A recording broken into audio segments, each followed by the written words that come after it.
The winter dawn over Dry Creek carried a brittle wind and the faint smell of wood smoke. Sarah McKenna rode into town in the back of a wagon, wrists bound, hair loose from days in the jailhouse. Her eyes were dry, though her cheeks were wind-burned. From the cold she'd used up her tears long before. The charge against her was murder, the killing of a ranch hand who had forced his way toward her cabin after her husband's death. The sheriff called it vengeance, the judge called it unlawful, and the town called it justice of the wrong kind. She was to be hanged at sunrise. The wagon rattled over the frozen ruts of Main Street, iron-rimmed wheels crunching through patches of ice. Storefront windows caught the pale light of morning, their glass cold and unforgiving. A few townsfolk had gathered early, their breath visible in the air. None stepped forward, none offered a word. She saw only the slow turning of collars against the wind, the pulling down of hat brims. As if avoiding her eyes was the same as avoiding her sin, she remembered these people's faces once familiar in the pews. At the market, under the high summer sun, when her bread cooled on church tables, now she was a contagion they could not risk touching. A child peeked from behind his mother's skirt, his gaze wide and unsure. Before being pulled back into the folds of safety, when the jailhouse door closed behind her, the smell of iron and dumb would replace the sting of wind. From the narrow window of her cell, she could see the gallows rising dark and certain against the pale sky. The crossbeams stood like a crooked finger pointing to heaven, its shadows stretching long across the frozen dirt. She sat on the narrow cot, feeling the chill of the stone wall seep through her back. No one would come for her, not from this town. She had learned that already in the silence of her trial, in the averted eyes, in the absence of a single hand raised in her defense. Her life was already over in their minds, sealed and done. And yet she held to the quiet knowledge that what she had done had been the only choice left to her. The light in the jailhouse thinned as the day slid toward evening, the shadows stretching long across the plank floor. The cold crept in with the dusk, seeping through the narrow window where the last weak light poured in. Sarah sat with her, hands in her lap, staring at the grain of the wood beneath her boots. And her mind wandered, slipped away from the stone and iron and back to another time. She thought of John. He had been a quiet man, his voice steady and low, his smile slow. In coming, but certain when it did. The lines on his face had been drawn by sun and wind, not worry. His rifle was always near, its walnut stock worn smooth by years of use. He had been a scout once, guiding settlers across land he understood better than most, until the day an Apache arrow took part of his sight and left him with a clouded left eye. He never cursed it, never called it bad luck, just carried on the way men who have seen enough of the world sometimes do. When he died in a riding accident, the world had shrunk. The cabin seemed too quiet, too hollow without the sound of his boots by the door. She kept it standing herself, hauling water, patching the roof with her own hands, feeding the stove so the nights didn't swallow her whole. She'd sat at the kitchen table some evenings, with only the ticking of the clock and the sigh of wind in the chimney for company, holding the chipped mug John had favored until it warmed her palms. The night the ranch hand came was colder than most. The sky had been hard with stars, the kind of cold that made the boards of the cabin pop. She'd been mending a seam by lamplight when the knock rattled the door. It was not a polite knock, but the heavy thud of someone who thought they owned what was inside. She could smell the liquor before the latch gave way, see the sway in his stance, the greed in his eyes. The weight of him hit the door as she braced her shoulder against it, but he was stronger, the heat of his breath spilling into the small room. Her gaze had found the rifle by the hearth, the one John had kept oiled and ready. Her hands had known the feel of it without thinking, the weight steady and cold in her grip. The sound had been loud in the small room, a crack that seemed to hang in the air even after he fell. She remembered the way the lamp flame trembled, the way the smell of powder mingled with the sour reek of liquor. She had dragged him out before the dawn, burying the bloodied rug in the hard ground behind the cabin. By the time the sheriff arrived, she was alone at the table again, the mug warm in her hands, the fire low in the grate. She had not lied. She had not explained. It was survival, pure and unvarnished. Every step she'd taken since John's death had been for that reason alone, not for cruelty, not for revenge. Only to keep breathing in a world that seemed determined to take the air from her lungs. The day bled into night without ceremony, the pale light snuffed out by a heavy sky. Wind rose from the north, curling around the corners of the jailhouse and howling through the gaps in the walls. Snow began to drift sideways, flung by the gusts, whispering against the glass of the narrow window. Sarah sat on the cot, her arms folded against the cold. When movement in the white caught her eye, a lone rider came in slow through the storm, broad-shouldered beneath a heavy coat, his hat pulled low against the wind. The horse moved with the weariness of miles, hooves muffled by snow. He leaned slightly forward in the saddle, not in defeat but in determination, as though the storm itself could not turn him back. The sight rooted her in place. The shape of him, the tilt of his shoulders, the way the reins hung loose in his hands, it could not be. But it was John, the man she had loved, buried, and mourned. She had carried his absence like a stone in her chest, learned to live around it. Yet there he was, alive in the world, moving through the snow toward her. The blindness in his left. I had never taken his aim, and clearly neither had death, because death had never touched him after all. The rider disappeared from her narrow view, and moments later the door to the jailhouse opened with a rush of wind and cold. The deputy, pale-faced, stepped aside without a word. John filled the space dollar somehow, his coat dusted with white, his jaw set. His face was older, carved deeper by weather and time. The left eye clouded but steady, the right sharp as ever. "What's the charge?" asked the sheriff, his voice low, the same steady tone she remembered from nights by the fire. The sheriff recited the words without ceremony. Murder, Sunrise. John listened without a flicker of surprise.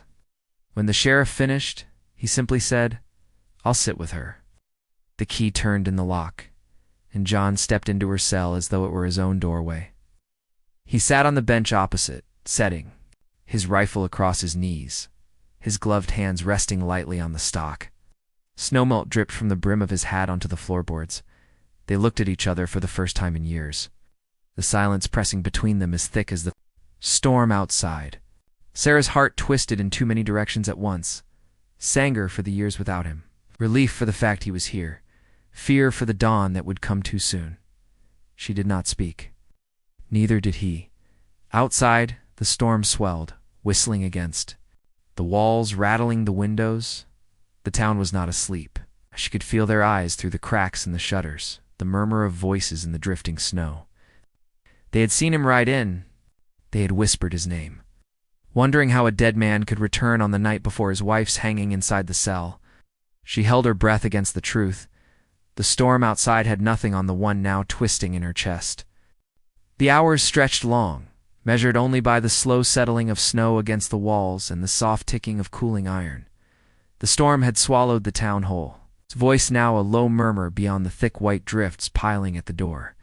Inside, the jailhouse held a muted stillness, broken only by the small crackle of the stove, the sound of two people breathing in the same room after years apart.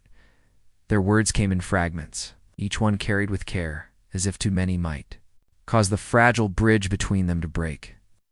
John spoke first, his voice steady but softer than she remembered. He told her of the day he'd been left for dead, how the snow had been falling even then, how the Apache had found him before the cold could finish what the wound had started. They had treated the torn flesh, wrapped his ribs, and shown him how to live without the sight in one eye. He had learned their ways, how to track without sound, how to listen to the wind as if it were a language, how to disappear when danger came. She listened without interrupting, her eyes fixed on the floorboards. She did not tell him about the man she had killed, about the way his boots had sounded on her porch, about the blood that would never quite come out of the rug. She did not need to. His silence on the matter told her he already knew. When he asked the sheriff to release her, the answer was a flat refusal. There would be no deals, no reprieve. Sunrise would come, and with it, the gallows. John only nodded, as if the refusal were expected, then dragged a chair close to the stove. He sat with his rifle across his knees, the stock worn to a dull shine. his hands resting lightly on it like a man holding more than a weapon. The heat from the stove barely reached the cell. But Sarah could feel the weight of his presence warming the space in a way the fire could not. She stole glances at him when he looked away, searching for the man she had lost in the face of the man before her. His hair was more silver now, the lines deeper, but the set of his jaw was unchanged.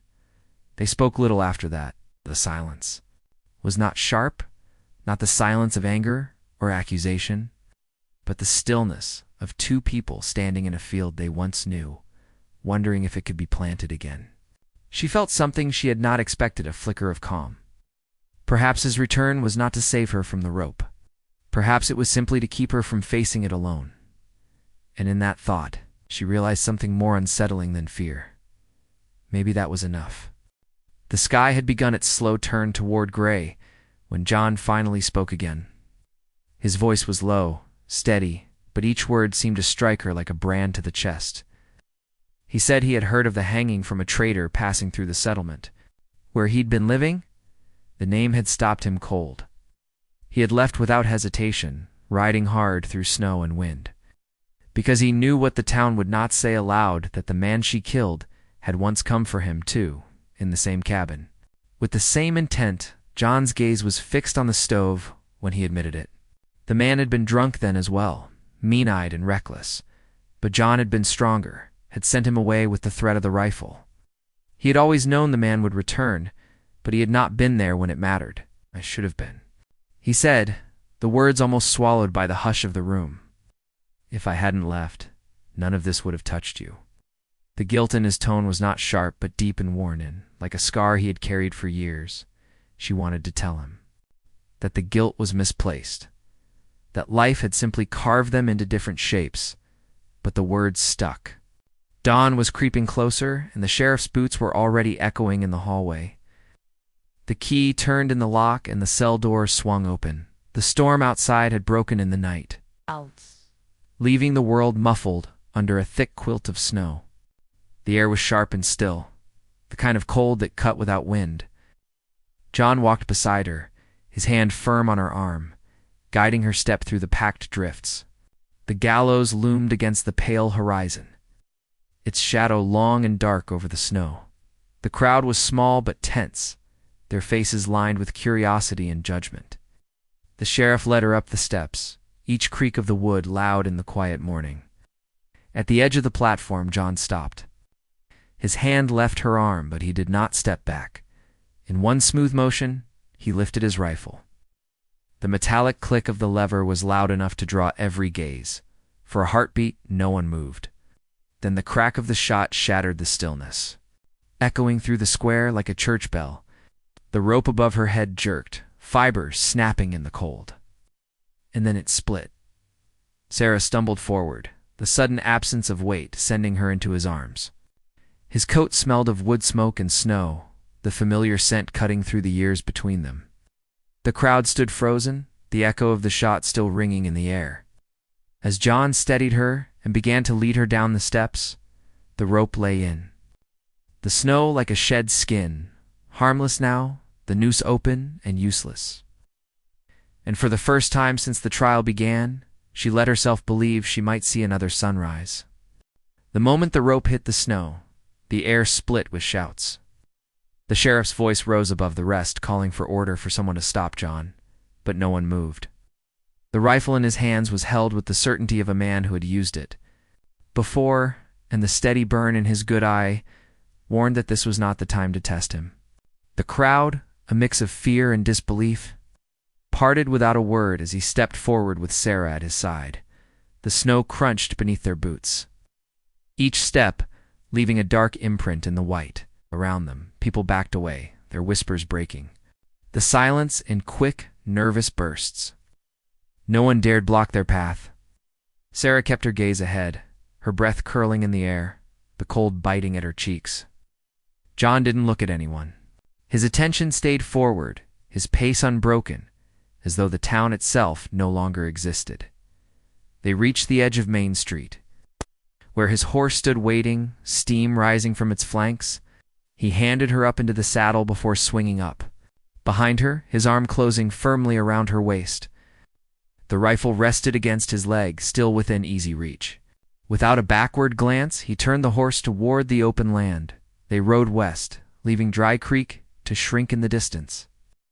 The wind was softer here, carrying the faint smell of pine from the hills. The snow caught the first gold of the sun, making the drifts glow like banked embers. Sarah leaned into him, feeling the familiar strength in his frame, the rhythm of his breath against her back. No words passed between them. They did not speak of the trial, or the gallows, or the faces in the crowd. Those things would fade soon enough, carried off by the same wind that wiped their tracks from the road. Ahead the land rolled gently, toward the low hills, and beyond them the dark line of trees that marked home in the far distance. She saw a thin gray smoke curling from a chimney into the pale sky. The sight steadied her in a way nothing else could. It was a promise, quiet and certain, that the life they had thought buried was still there, waiting to be tended. Her hands rested over his, the leather of his gloves cold but firm beneath her fingers. She knew then what home truly was. Not walls, not a roof, not the land itself, but the one who would take up the rifle when the world turned away. The horse's hooves beat a steady rhythm in the snow, carrying them toward the smoke in the hills, and the planting season that would come when the thaw arrived.